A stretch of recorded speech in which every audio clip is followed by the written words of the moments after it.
Olá, sou Tuca Reynés, fotógrafo especializado em arquitetura e lifestyle.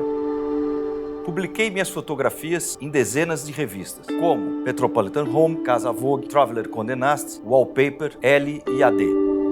E também livros de editoras como a Taschen.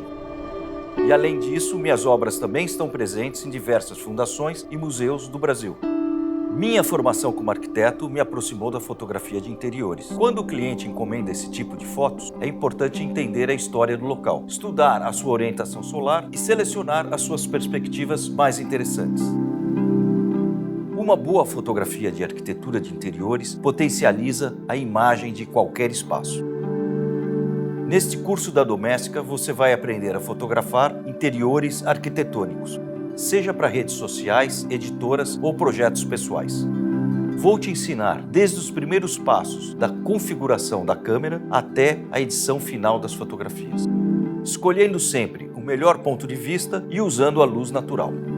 Como projeto final, você vai fazer uma sessão de fotos do interior de um espaço, tendo como objetivo contar a história do local escolhido por meio de imagens. Para começar, vou te contar um pouco da minha história e dos mestres que me inspiraram na minha trajetória.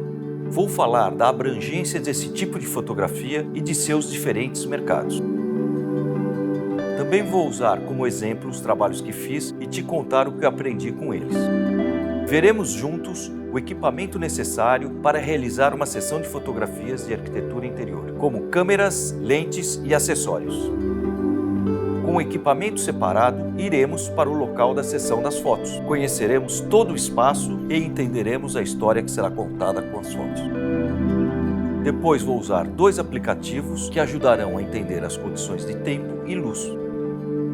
Eu vou mostrar como fazer a direção de arte e arrumar o espaço.